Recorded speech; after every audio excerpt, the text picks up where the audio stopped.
Hello friends, welcome to my channel Rahul vlogs. আজকে চলে এসেছি নবদ্বীপের বিখ্যাত রাসযাত্রা উৎসব দর্শন করতে, রাসযাত্রা 2024।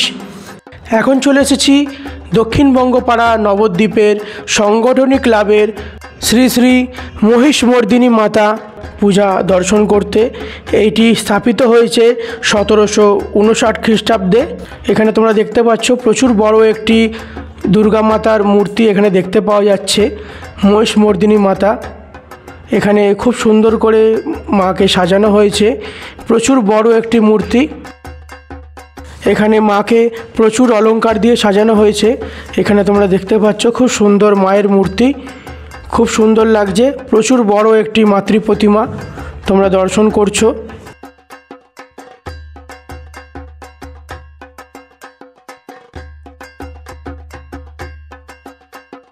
এখন চলে এসেছি মহিষাসুর বধ বারোয়ারি কমিটি রাধাবাজার নবদ্বীপের মহিষাসুর বধ প্রতিমা দর্শন করতে।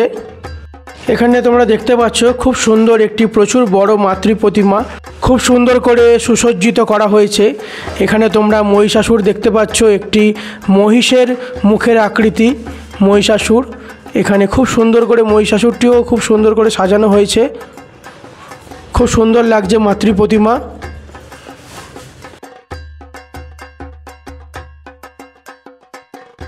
এখন চলে এলাম রাধাবাজার কয়েদ বেলতলা দীনেশ স্মৃতি সংঘের সার্বজনীন শ্রী শ্রী গঙ্গা মাতা পূজা দর্শন করতে।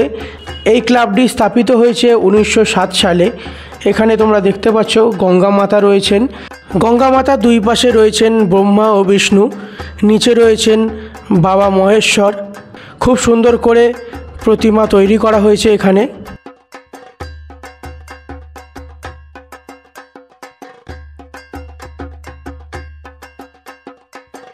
এখন চলে এলাম গোল্ডেন ক্লাবের মহিরাবণ বধ পুজো দর্শন করতে। এখানে তোমরা মা কালীর মূর্তি দেখতে পাচ্ছ, এখানে তার নিচে রয়েছে বাবা মহেশ্বর। এখানে খুব সুন্দর করে একটি আলপনা দেওয়া হয়েছে, খুব সুন্দর লাগছে। এখানে মাতৃ প্রতিমা খুব সুন্দর। এখন চলে এলাম দক্ষিণবঙ্গ পাড়া গোবিন্দ দিঘির পূর্ব পাড় নবরত্ন ক্লাবের মাতৃ প্রতিমা দর্শন করতে। এখানে তারামা পুজো করা হয়েছে। এখানে তোমরা দেখতে পাচ্ছ মা তারা রয়েছেন, তার পাশে রয়েছেন ভামাখ্যাপা। এখানে খুব সুন্দর করে মাতৃ প্রতিমা তৈরি করা হয়েছে। এখানে মাতৃ প্রতিমা প্রচুর পুরস্কার পেয়েছেন, তোমরা দেখতে পাচ্ছ প্রচুর পুরস্কার এখানে রাখা রয়েছে। ভিডিওটা এখানেই শেষ করছি। নবদ্বীপের আরও বেশ কিছু প্রতিমা নিয়ে ফিরে আসছি খুব তাড়াতাড়ি পরবর্তী পর্বে। দেখা হচ্ছে পরবর্তী পর্বে। ধন্যবাদ, সবাই ভালো থাকবেন।